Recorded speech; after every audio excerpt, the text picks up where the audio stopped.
최근 남전도의 원래 모임에 가서 한 제가 친분이 있는 그 집사님, 그 회장님에게 질문을 한 가지 하였습니다. 그 질문은 회장님은 몇 살까지 살 것 같나요? 라는 질문이었습니다. 뭐 뜬금없죠. 뭐 아직 젊은데 저보다 그 회장님은 3살 젊은 이 남전도 회장님이셨는데 가만히 좀 고민을 하더니 그래도 한 90살까지는 살지 않을까요? 뭐 이제 이런 이야기를 답을 내놓았습니다. 뭐 그렇습니다. 우리에게는 대략적인 평균 수명이라는 것이 있고 그것은 오늘 기록된 성경 말씀에도 명백히 드러나 있습니다. 우리의 연수가 강건하면 7, 80이라고 한 것입니다. 근데 이런 사실은 뭐 우리뿐만 아니고 비단 이 세상의 사람들이 어느 정도 인지하고 있는 것이 사실입니다. 그래서 사람들은 이 정말 건강하면 이렇게 7, 80까지 살아가는 인생 중에 어떻게 하면 기쁘고 즐겁게 살아갈 것인가, 좀 더 남들보다는 괜찮은 삶을 어떻게 하면 살아갈 수 있을까라는 고민을 안고 살아갑니다. 근데 우리가 아는 것이 있죠. 인생에는 즐거운 일보다 고통의 시간이 더 많이 있다라는 것입니다. 이 전도서에서는 어떠한 말들이 가장 많나요? 헛되고 헛되도다, 모든 것이 헛되도다라는 말이 있습니다. 또 인간은 내일 도대체 무슨 일이 일어날지 모르는 존재들입니다. 만약에 내일 무슨 일이 일어날지 아는 사람이 있다면 로또를 샀겠죠. 하지만 그런 사람은 없습니다. 그래서 솔로몬이 말하기를 너는 내일 일을 자랑하지 말라. 하루 동안에 무슨 일이 일어나는지 내가 알 수 없음이라고 하였습니다. 또 내일 그 선한 것을 계획했지만 또 불행한 일이 닥칠 수도 있습니다. 또 반대로 좋은 일이 일어날 수도 있는 것이 바로 우리의 인생인 것입니다. 그래서 오늘 본문에서도 말하기를 그 연수의 자랑은 수고와 슬픔뿐이다라는 말로 아예 못을 받고 있는 것입니다. 여러분들의 그 표정을 보니 참 이 수고와 이 슬픔뿐인 인생 무슨 즐거움이 있겠나라는 표정이지만 오늘 설교가 끝날 때에는 기쁨의 얼굴을 하고 돌아가시면 좋겠습니다. 저는 오늘 이 시편에 기록된 모세의 기도를 통해서 강건하면 7, 80의 인생 가운데 이 성도의 삶이 즐겁고 기쁠 수밖에 없는 이유가 무엇인지 함께 알아보도록 하겠습니다. 첫째로 성도는 자신의 인생이 유한한 것임을 깨닫고 영원하신 창조주 하나님께 의지하여 살게 됩니다. 다 같이 본문의 말씀 1절에서 6절까지의 말씀을 함께 읽도록 하겠습니다. 주여, 주는 대대 우리의 거처가 되셨나이다. 산이 생기기 전 땅과 세계도 주께서 조성하시기 전 곧 영원부터 영원까지 주는 하나님이시니이다. 주께서 사람을 티끌로 돌아가게 하시고 말씀하시기를 너희 인생들은 돌아가라 하셨사오니 주의 목전에는 천년이 지나간 어제 같으며 밤의 한순간 같을 뿐이니이다. 푸른 아침에 꽃이 피어 자라다가 저녁에는 시들어 마르나이다. 아멘.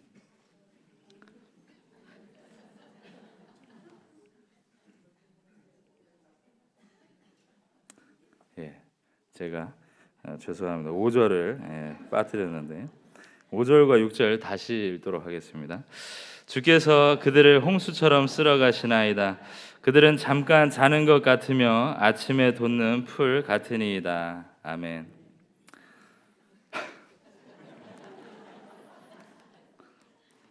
6절 제가 아까 읽었으니까 지나가도록 하겠습니다. 오늘 이 기록된 시편의 표제는 하나님의 사람 모세의 기도라고 되어 있습니다. 이 시가 모세에 의해서 기록되었는지 아니면 대대로 전해 내려오면서 모세가 기록한 기도의 형식을 어느 선지자 중에 취해서 편집을 하였는지는 확실하지 않지만 그 표제를 모세의 기도로 밝히고 있는 그대로 그가 이 기도 시의 저자일 확률이 높은 것입니다. 또한 이 시편 90편을 가만히 읽어 내려가다 보면 그 모세의 마음을 읽을 수가 있기 때문에 또 그렇습니다. 하나님의 구원하심으로 인해 출애굽 곧 애굽을 떠나 홍해를 건너 광야 생활을 시작했지만 그들의 삶은 그 이스라엘 백성들의 삶은 기쁨과 감사보다는 불평과 불만이 더 많았습니다. 또 그들의 40년 광야 생활이 계속됨에 따라 권태감에 젖어 있었다는 사실을 모세는 잘 알고 있었던 것입니다. 그러므로 오늘 모세가 지어 올린 이 시의 내용처럼 그들에게 자비와 용서를 베풀어 달라고 요청하는 그의 기도는 아주 시기적절한 내용이 분명한 것입니다. 그렇다면 그는 메마른 땅과 같이 말라버린 마음으로 서 있는 이 광야의 백성들에게 어떠한 말로 그들을 위로하고 있습니까? 먼저 1절에 주여 주는 대대에 우리가 거처가 되셨나이다 라고 하였습니다. 그는 아브라함의 후손을 인류의 다른 백성들과는 특별히 구별시키면서 하나님께서 자신들을 불러주셨고 인도해 내셨다는 것을 찬양하고 있는 것입니다. 여기서 주목해야 할 것은 주님이 그들의 거처가 되셨다는 사실입니다. 그들은 유랑하는 민족이었지, 또 그들은 광야 어느 곳에서든지 나그네 거할 곳이 없었으며 많은 사연을 가진 굴곡이 깊은 인생을 살았습니다. 하지만 이제는 하나님이 그들의 방패가 되어 주시며 정처 없는 망명자들에게 안식처가 되어 주신다는 사실을 모세는 증거했던 것입니다. 그렇다면 모세는 그 인생들의 거처가 되신 하나님을 어떤 분이라고 소개하고 있습니까? 모세는 그 하나님을 영원부터 영원까지라고 소개하고 있습니다. 그분은 산이 생기기 전, 땅과 세계도 주께서 조성하시기 전에 계신 분으로 영원하심 그 자체로 드러내고 있습니다. 그러면서 모세는 그 사람을 티끌로, 그 먼지로 대조하면서 그 인생이 얼마나 연약하고 덧없는 것인가를 말하며 그 인생의 비참함을 보여주고 있습니다. 전능자께서는 인생들을 티끌로 돌아가게 하시는 주권자 되시며 영원하신 그 속성에 따라 천년이라는 시간도 밤의 한 순간같이 여기시는 절대하신 분임을 모세는 드러내고 있는 것입니다. 더욱이 사람의 평생을 잠깐 자는 것 같으며 아침에 돋는 풀이라고 했는데, 이는 저녁에는 필시 마를 수밖에 없는 연약하고 비참한 상태에 이르는 것을 말하며 영원 전부터 계신 분과 인간의 짧은 인생을 비교하고 있으며 그로 인하여서 한없이 나약할 수밖에 없는 인간의 모습을 드러내고 있는 것입니다. 그처럼 모세는 절대하신 창조주 앞에서 인간의 나약함을 부각시킴으로써 절대적으로 의지해야 하는 분, 그 구별된 인생들이 기대어 살아가야 할 분, 영원한 거처가 되어주시는 분이 여호와 한 분이라는 사실을 그들로 깨닫게 함으로써 광야 생활에 어려움을 겪고 있는 출애굽 백성들에게 참된 위로를 주고 있습니다.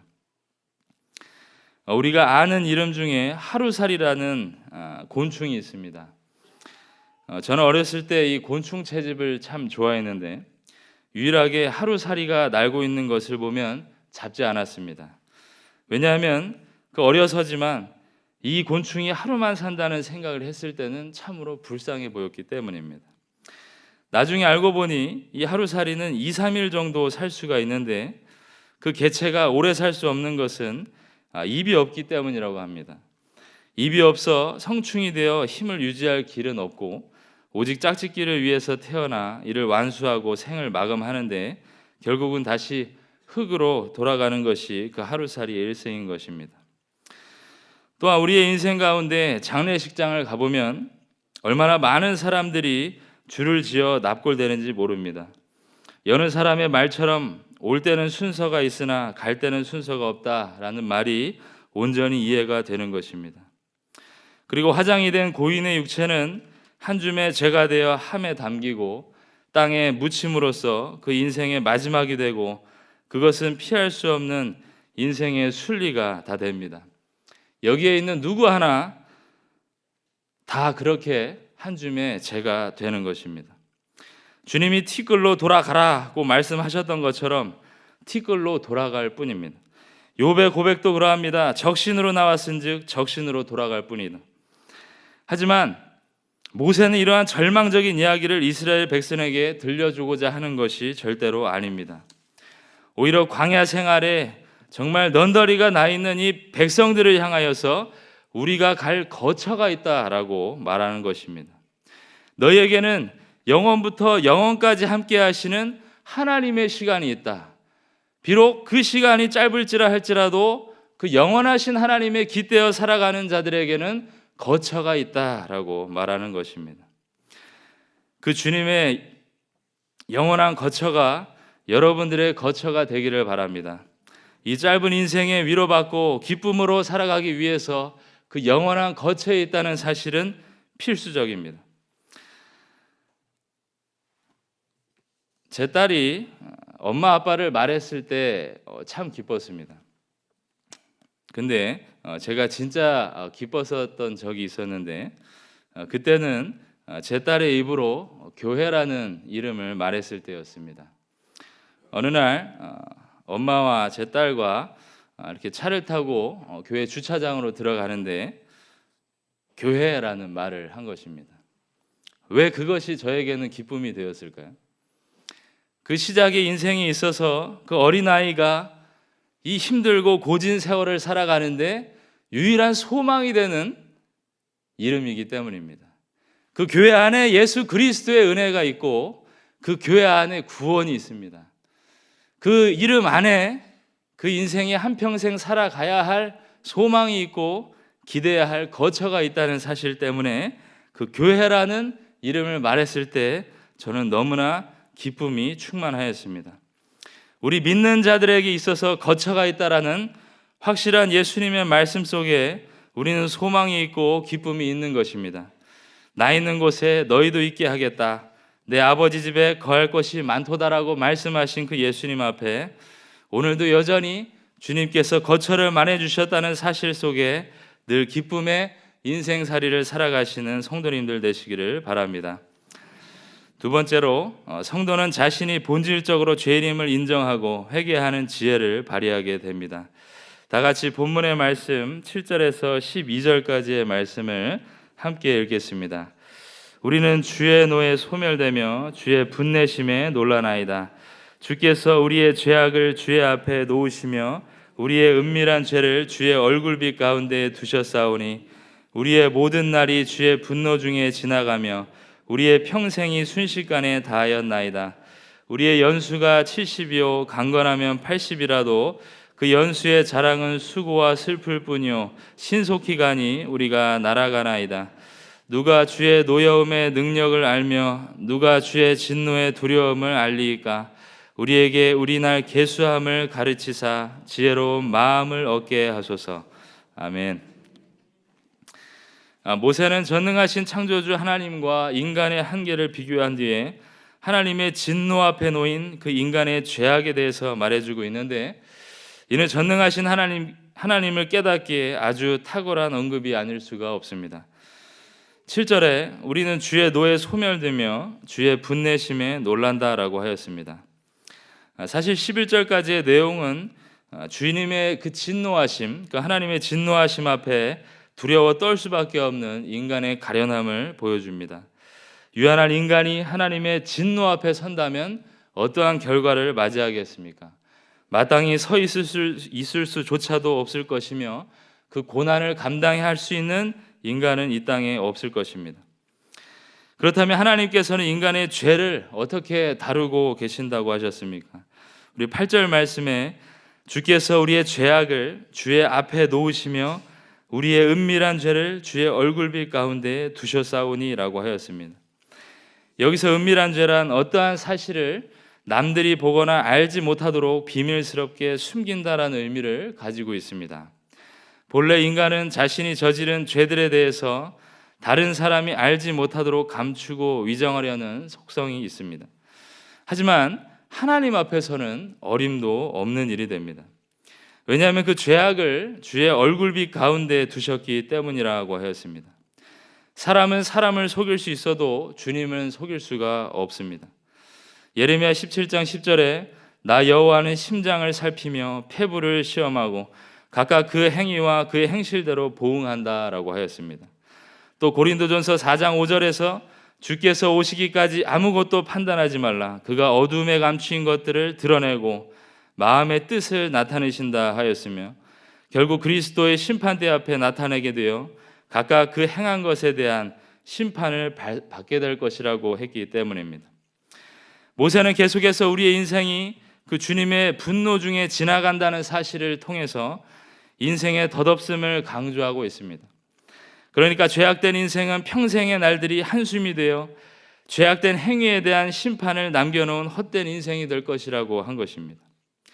더하여 강건함은 7, 80인 인생에서 자랑할 것은 그 수고와 슬픔뿐이며 그 시간든 날아간다는 표현을 함으로써 여호와 하나님 앞에 인생은 그저 죽음을 기다리는 헛된 인생이 되고야 만다라는 사실을 언급하였습니다. 그렇지만 모세는 12절에서 우리에게 우리의 날 계수함을 가르치사 지혜로운 마음을 얻게 하소서라는 실로 죄 앞에 회개하는 지혜로운 마음을 그토록 지혜로운 마음으로 변화시켜 달라는 간구를 올려드리고 있는 것입니다. 자신의 생이 영원할 것처럼 여기고 살아가는 어리석은 인간에게 인생이 유한하며 언젠간 죽는 존재임을 깨닫고 회개하는 은혜를 허락해 달라고 하나님께 간구했던 것입니다. 모세는 이스라엘 백성의 행태를 보고 다시 한번 인간의 죄악됨을 깨닫고 이스라엘 백성들이 그 죄악에서 벗어나 하나님께 겸손히 회개하는 지혜로운 마음이 되기를 간절히 원하였습니다. 그리하여서 회개하는 자에게 베푸실 하나님의 은혜만을 간절히 기대하며 그들의 마음이 지혜로워지기를 간구했던 것입니다. 여러분들은 한 번쯤은 이 유격 부대에 빨간 모자를 쓰고 군인들을 훈련시키는 조교를 보셨을 것입니다. 군대에서는 겨울에는 혹한기 훈련이 있다면 또 여름에는 이 유격 훈련이 가장 어려운 훈련으로 기억되는데, 저는 이 큰 키와 또 덩치를 또 앞세워서 유격 조교로 또 이렇게 선출이 되는 아주 비극을 맛봤습니다. 제가 비극이라고 한 것은 그 일이 남들이 보기에는 좋아 보이고 어쨌든 받는 입장보다는 시키는 입장이 나아 보이지 않습니까? 근데 이 되어 보니 사실 그 시키기까지 과정이 참 어렵구나라는 사실을 많이 깨달았습니다. 최근에 담임 목사님께서 이 PT 8번이 정말 너무나도 힘든 훈련이었다라고 말씀하셨는데, 이 유격 조교들이 PT 8번을 우리 일반 훈련병들한테 시키기까지 그 조교된 이 사람은 정말 한 달 동안 내내 그것만 합니다. 왜냐하면 시키는데 못하면 안 되지 않습니까? 그래서 이 유격 시즌이 되면 한 달 전부터 산에 올라가서 맨 땅에 뒹구는 훈련을 엄청나게 하는 겁니다. 또 이 유격 시즌이 돼서 이 한 6월 달에 그 인천의 거마산을 올라갔습니다. 그런데 저희를 훈련시키기 위해서 준비한 또 조교들이 있어요. 상급 부대의 조교들인데 그 중에 정말 가장 무서운 분은 검은 옷을 입고 그 정중앙에서 훈련을 지휘하시는 분인데, 저는 그분이 우리 하나하나를 다 볼지는 몰랐습니다. 정말 한 100여 명 정도 이 연병장에서 먼지를 흩날리면서 굴르고 있는데, 제가 너무나 힘들어서 한 번은 이 엎드려 뻗쳐 자세에서 무릎을 땅에 대고 있었어요. 그런데 안 보이겠지 생각했는데 갑자기 제 번호를 부르면서 똑바로 하래라는 어떤 호통을 치시는 겁니다. 제가 그 깜짝 놀라서 그 다음부터는 그분이 계실 때 절대로 숨기지 않았습니다. 절대로 이 거짓으로 해서는 안 되겠구나. 하물며 하나님이 우리의 죄악을 보시는데 못 보시겠습니까? 다 보십니다. 정말 하나도 빠짐없이 다 보십니다. 사람의 눈을 속일 수는 있어요, 여러분. 부모님의 눈을 속일 수 있습니다. 하지만 하나님의 눈을 속일 수 없다는 사실을 기억하시기를 바랍니다. 그래서 우리는 우리의 마음을 주님 앞에 다 토로할 수 있는 겁니다. 우리의 마음속에 죄악을, 우리의 마음속에 저지르고 있는 모든 행위를 하나님 앞에 내어 맡길 수 있는 것은 그분이 우리의 아버지 되셔서 우리의 모든 것을 다 체휼하시고 아시기 때문에 정말 한 올이라도 숨김없이 우리 하나님께 다 내어 맡기는 축복을 경험하게 되는 것입니다. 여러분들의 삶 가운데 그러한 회개의 지혜의 마음이 계속되기를 원합니다. 자기 죄를 숨기는 자는 형통하지 못하나 죄를 자복하고 버리는 자는 불쌍히 여김을 받으리라. 여러분, 주님 앞에 회개는 실로 아무나 하는 것이 아닙니다. 오죽했으면 모세가 이를 아는 자들은 지혜로운 자라라고 하였습니까? 그러한 자들은 자신의 모든 날이 하나님 앞에 있다는 사실을 누구보다 잘 알고 있는 자들입니다. 그리하여서 회개하는 자에게 부어주시는 놀라운 자비가 여러분들의 살아가는 날 동안 계속되기를 원하며, 그로 인하여서 아버지께서 허락하신 날들 가운데 늘 지혜로운 마음으로, 겸손한 마음으로 주님 앞에 나아가시는 여러분들이 되시기를 간절히 바랍니다.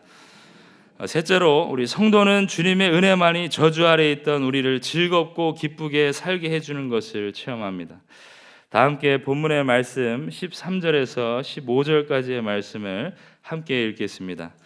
여호와여, 돌아오소서. 언제까지니이까? 주의 종들을 불쌍히 여기소서. 아침에 주의 인자하심이 우리를 만족하게 하사 우리를 일생 동안 즐겁고 기쁘게 하소서. 우리를 괴롭게 하신 날수대로와 우리가 화를 당한 연수대로 우리를 기쁘게 하소서. 아멘. 이제 모세는 주의 종들을 불쌍히 여겨달라는 간청의 기도를 올려드리고 있음을 봅니다. 즉, 여호와 하나님께서 그들을 용서하시고 그들에게 다시 은혜를 베풀어 달라는 애절한 기도를 드리고 있는 것입니다. 여기서 모세는 여호와라는 호칭을 사용함으로써 구원 백성들을 끝까지 인도하실 하나님을 의지하는 마음, 실로 그 언약을 온전히 이루어 주실 주님을 간절히 간구하고 있습니다. 그러면서 이스라엘 백성들이 죄악에서 벗어나 한평생 기쁨과 즐거움으로 나아가는 길을 알려주고 있는데, 이는 14절에 기록된 그대로입니다. 아침에 주의 인자하심이 우리를 만족하게 하사 우리를 일생 동안 즐겁고 기쁘게 하소서. 앞선 본문의 말씀 등 중에는 우리의 인생이 수고와 슬픔뿐으로 점철된 것을 이야기했지만, 이제는 기쁨을 말하고 있는 모세를 보게 됩니다. 먼저 모세는 아침이라는 시기를 언급하고 있습니다. 보통 아침은 어둠 뒤에 찾아오고 광명한 태양이 떠오르는 시점이기도 하며 새로운 출발을 떠올려 볼 수 있는 시간입니다. 그 모세는 하나님의 인자, 그 은혜로 인하여서 이스라엘 백성들이 짓눌렸던 어둠이 사라질 것과 반드시 그 아침이 올 것이라는 확신 속에서 하나님의 신실하심을 의지하고 있음을 보게 된 것입니다.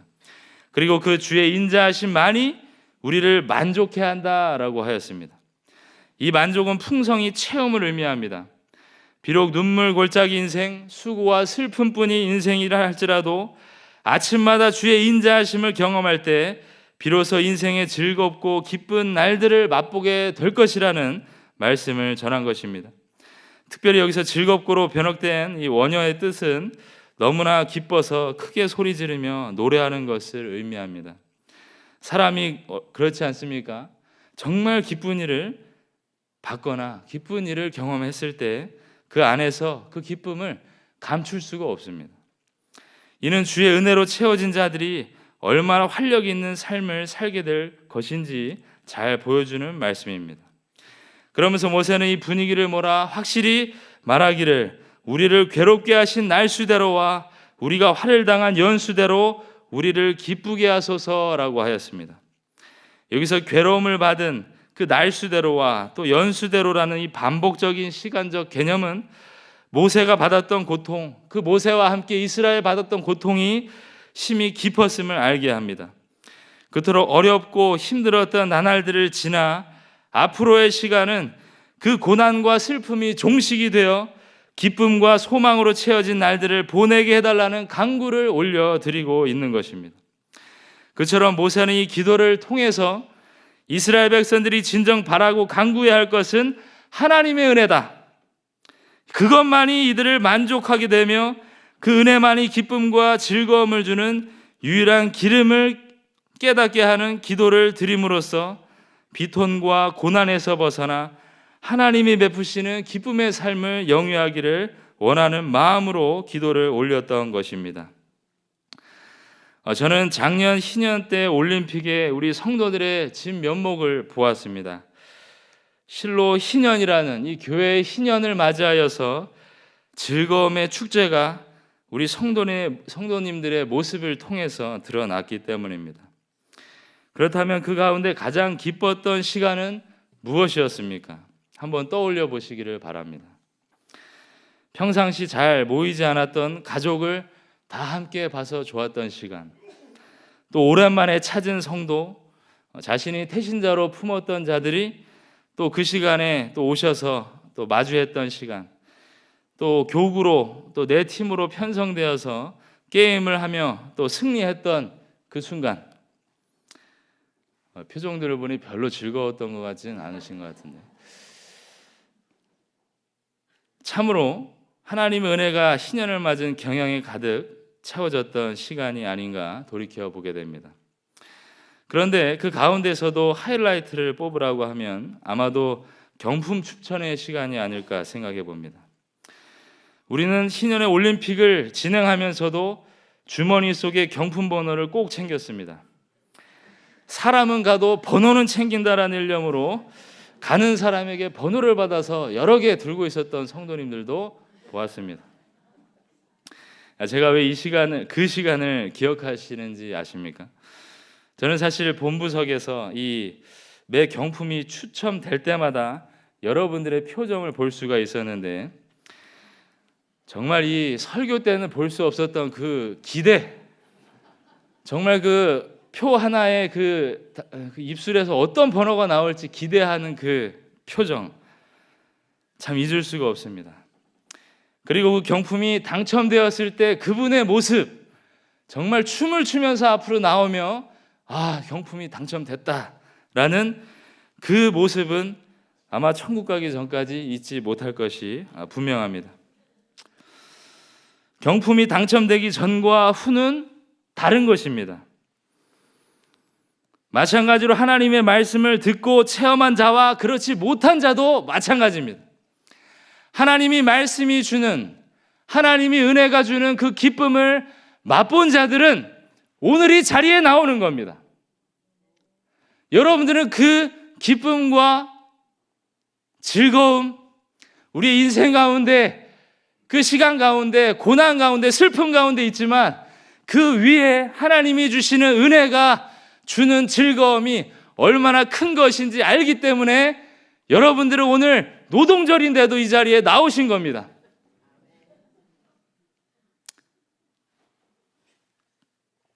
여러분들이 지금 이곳에 계신 그 자리가, 그 찬양만이, 그 말씀만이 우리를 기쁘게 한다는, 그 유일한 길이 된다는 사실을 반드시 믿으시기를 바랍니다. 우리의 인생은 실로 기쁨과 즐거움보다는 고통과 고난이 많음을 잘 압니다. 그래서 세상 사람은 어떻게든 이를 이겨보려고 애를 쓰지만 하나님의 은혜 말고는 어떤 것들도 인간을 만족시킬 수가 없습니다. 오직 주님의 은혜만이 우리를 살게 하며 매일의 삶의 소망을 불어넣을 뿐만 아니라 활력이 넘치게 한다는 사실을 기억하시고, 오직 주님의 은혜만이 가득한 5월, 그것만이 나를 살게 하신다는 놀라운 소망이 계속되는 축복을 누리시기를 간절히 바랍니다. 사랑하는 성도 여러분, 모세는 마지막 16, 17절에서 말하기를 주께서 행하신 일을 주의 종들에게 나타내시며 주의 영광을 그들의 자손에게 나타내소서. 우리 하나님의 은총을 우리에게 내리게 하사 우리의 손이 행한 일을 우리에게 견고하게 하소서. 우리의 손이 행한 일을 견고하게 하소서. 여기서 그의 마음이 아주 잘 나타남을 보게 됩니다. 그는 주님의 창조적인 사역들과 그 앞에서 회개, 그리고 주님이 허락하신 기쁨을 누리는 것을 지금 그 말씀을 듣고 있는 현세에서만 누리고 끝나버리면 안 된다는 것을 거듭 강조하고 있습니다. 여호와의 은총이 있을 때 우리의 손이 견고하게 되고 그 일이 이루어진다는 사실을 이 현세에서만 끝나고 맞춰지면 안 된다는 것을 이야기하는 것입니다. 그 믿음의 조상 아브라함 때부터 베풀어 주셨던 그 놀라운 은혜가 당시의 말씀을 듣고 있었던 이스라엘 백성들, 그리고 그들의 자손에게도 계속해서 흘러가야 된다고 기도를 통해서 말씀하고 있는 것입니다. 그의 간절한 마음은 오늘 이 시편 90편 뿐만 아니라 모세 오경에도 너무나도 깊이 사무쳐 있음을 보게 됩니다. 그는 이스라엘 백성들의 죄악을 두고 하나님 앞에 대신 무릎 꿇어 회개하고 간구하였고, 가나안 땅 입성을 앞둔 이들에게 하나님의 명령을 지킬 것과 그 계명을 사랑할 것에 대해서 계속해서 거듭거듭 명령해 왔습니다. 늘 주님이 함께 해 주시기를 간구했던 것입니다. 그 모세의 마음이 여러분의 마음이 되기를 이 시간 간절히 바랍니다. 여러분 때에서 끝나는 것이 아니고 여러분이 경영의 신년이 맞이하였던 것처럼 다음 100년도 바라봐야 하지 않겠습니까? 여러분들의 가족들에게, 자녀들에게 반드시 그 마음이 계속되기를 원합니다. 모세의 마음과 마찬가지로 여러분들의 믿음이 흘러가 이 5월 가정의 달 만나는 가족들마다 또 진행되는 이 교회 행사들마다 여러분들의 거처가 되어주시는 그 영원하신 삶의 주권자, 창조자 되시는 여호와 하나님만을 의지하게 될 것을 증거하시고 주님의 지혜로운 마음을 받은 자들로서 나의 죄악을 밝히 알게 해주심으로써 회개하는 은혜가 여러분들 속에 있게 되며 오직 주의 은혜만이 우리를 즐겁고 기쁘게 해준다는 사실 때문에 이 경향을 중심으로 한 신앙생활이 여러분 대에서만 끝나지 아니하고 여러분들 다음 자손까지도 계속되기를 주님의 이름으로 간절히 축원합니다.